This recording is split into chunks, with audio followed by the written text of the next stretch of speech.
So the first thing that I'm going to showcase is the trading functionality here. And it's very, very simple, very easy to use. We're going to go ahead here, click trading up at the top, and then we select which card that we're looking to get here. So for example, let's just say I'm looking for, I don't know, like a Charizard EX. I'll select Charizard EX, perfect. And then the website is going to automatically show me what cards that other users are looking to get for this particular Charizard. So as we see, the option here is going to be a Mega Charizard Y. Maybe I want to exchange one of these new Mega Charizards for one of the old Charizard EXs because I do not have that card. I can go ahead and select this, and then what it's going to do a deck gym is actually post this posting, and then it's going to allow you to communicate with the person that is also kind of looking to make this trade, and you guys can exchange your friend codes and whatnot. All right, and the next functionality of Deck Gym that I'm going to highlight to you guys, which I'm most excited about, is the deck optimizer. I've imported a typical Suicune and Greninja deck list here, and as we see, and then what we can do up here is actually optimize this deck. So if we go to the optimize feature here, it's going to automatically import our deck list, and then here is how this works, right? We have 20 different cards locked in here, and we can lock in 14 to 19 cards, meaning that the optimizer is going to help us figure out whatever extra, like the last 3, 4, 5 cards in our deck list should be, right? So this is just a standard example of Suicune Greninja, but I'm going to remove a couple of cards that aren't always included in the deck list, right?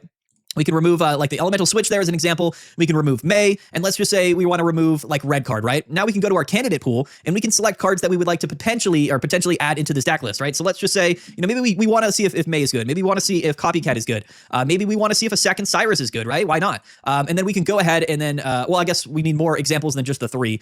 So let's go ahead and add, what else would possibly be in here? Like maybe a second Giant Cape. Maybe we want a second Cape in the deck, or maybe a second Irida, right? I mean, I'm just thinking of possibilities for cards that you could add into Suicune and Greninja. So this is our core 17 cards, and we're looking to fill in the next 3 cards, and the deck optimizer here is going to do that for us automatically through the system. So we're going to go ahead and run the optimization, and it's going to run 200 total bot versus bot games with the 4 different deck variations and stuff that we have included in here, and it's going to spit out this data and its average win rate. So for those other 3 cards, if we were to include a second Cape, a second Cyrus, and a second Irida, it's going to spit out here a 60.5% win rate, and that is amongst the highest so far in the simulation. When we add in a May instead of the second Irida, it says only 57%. Here's 59 with Copycat instead of May. So it's a really, really fun tool here, but it's also really useful. It's very, very interesting. You can run the simulator with a bunch of different deck lists and test it out yourself. And I really kind of think this is really useful. There's so many scenarios where I'm building decks where I'm really kind of trying to figure out that last like 1, 2, or 3 cards in the deck, and the optimizer really helps with that. And it basically does it all for us. So as we see, trying 10 total combinations of all of these extra cards, that of course we selected to optimize for the deck list. And so far, the Giant Cape Cyrus Irida combo is actually the best. So maybe running multiple copies of these cards in Suicune Greninja is going to result in a higher win rate. However, 1 May and 1 Copycat, some extra consistency cards